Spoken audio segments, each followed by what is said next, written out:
Hey friends, let's talk about B-roll. So it's no secret, I have a love of B-roll. It's one of my favorite editing techniques. If you're a regular viewer of the channel, you will have likely noticed that I like to do a lot of jokey B-roll where I'll edit in clips or things that are either helping to make my point or a lot of times adding to a joke that I think is funny to kind of add some levity and fun to the episodes. And I had some folks ask me where you can get B-roll and some tips on using it. Now, there are a few different ways that you can do this actually. There are basically 3 different types of B-roll when you really break it down. The first is your own B-roll. That's right. So anything that you have shot that is not the main talking head, this is called the A-roll when I'm talking to you like this.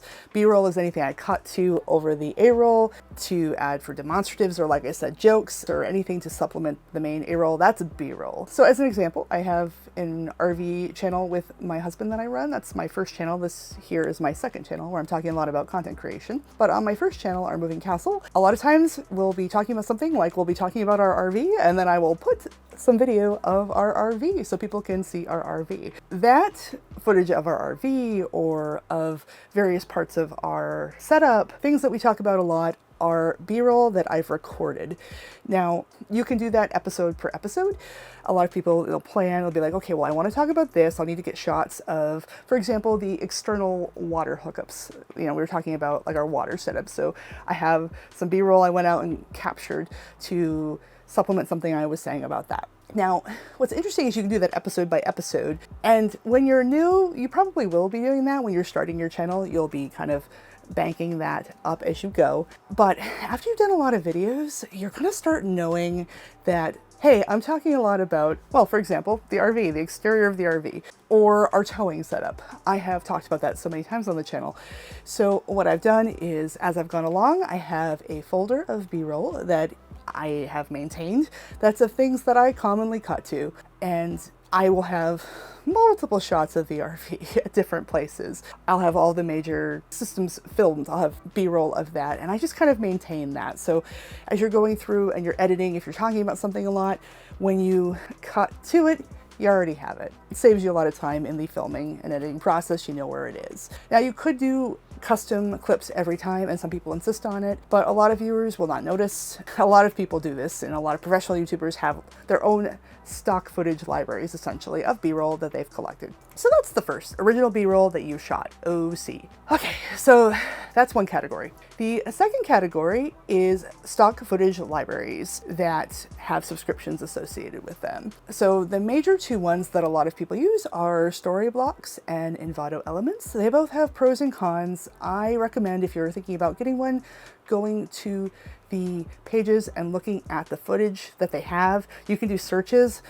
I actually opted for Storyblocks when I did that. For me, when I had done my searches, I basically was looking for a lot of footage of cities we were visiting at the time, and I legit sat there searching New Orleans in both libraries for flags in both, and I sat there and I looked at the clips that were available in both libraries and I made my decision. Some people have both, and I definitely think as you get a bigger platform, and especially if you have a lot of need for stock footage and you're finding that you can't find stuff in one library or the other, that's really smart. But yeah, it's been really good. I use a lot of Storyblocks clips in my videos on both channels. Frankly, it's been really useful for me. Anytime I just kind of need a random video like, hey, I need a tiger, you know, got it, it's great.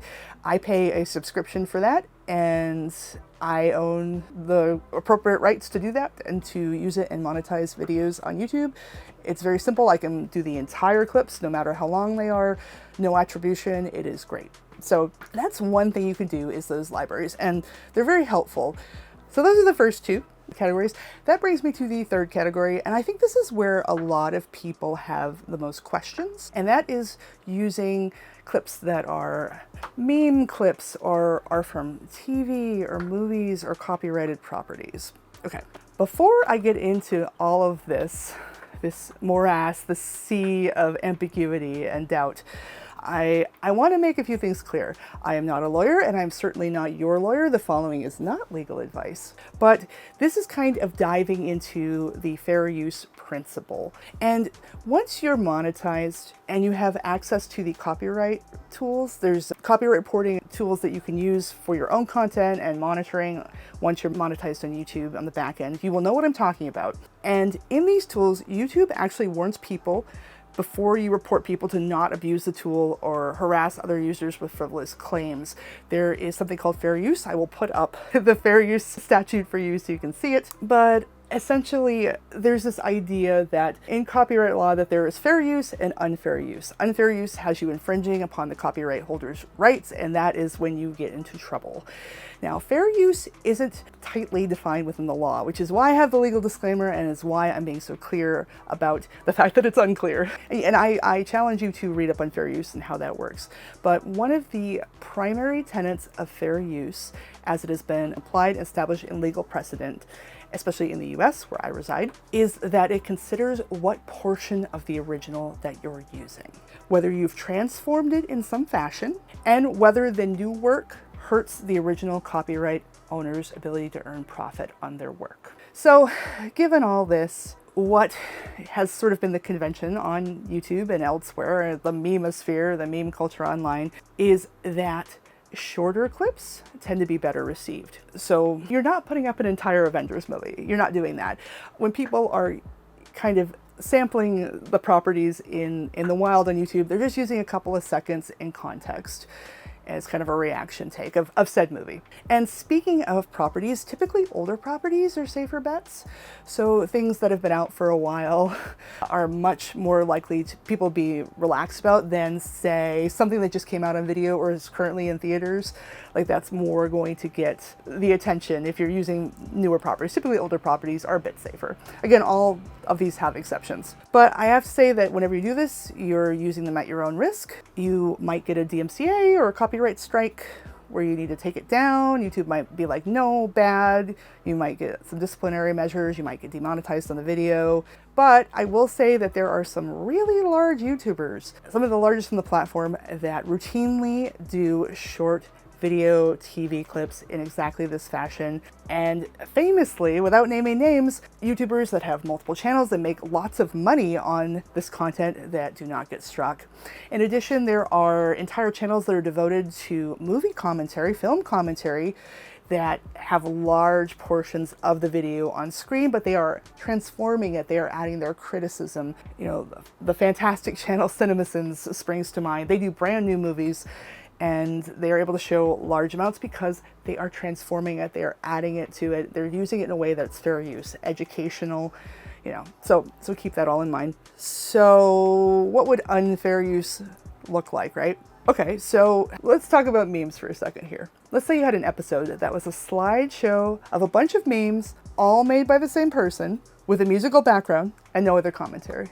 That is unfair use. You are ripping people off. That is nasty. Don't do that. Another unfair use, uploading the entire Avengers movie with no changes, no commentary, nothing. Unfair. And you'll find that the line between unfair and fair can get kind of blurred with things like reaction videos, where you have somebody that's watching a movie and they've got their, you know, their OBS template where they're, you know, up in the corner in their webcam and they're reacting to whatever's on the screen, especially if they are viewing a whole work with no edits. That can get really slippery, and I know some people, depending on the platform, have gotten in trouble for that or not. You see short clips and things like that, typically as part of a larger work that has its own original content that's not hurting the other copyright holder, you know, typically is okay. I will say that it really depends on the copyright holder and how adversarial they are. Okay, so that's sort of the 80-20 on fair use, unfair use, etc. Again, not a lawyer, certainly not your lawyer, not legal advice, but that's sort of the lay of the land. I'll now put up an image where some sites where you can find that kind of content, short video clips, meme clips, GIFs, what have you. I am not endorsing you do these things, but people often ask me what are some sites, so here you go.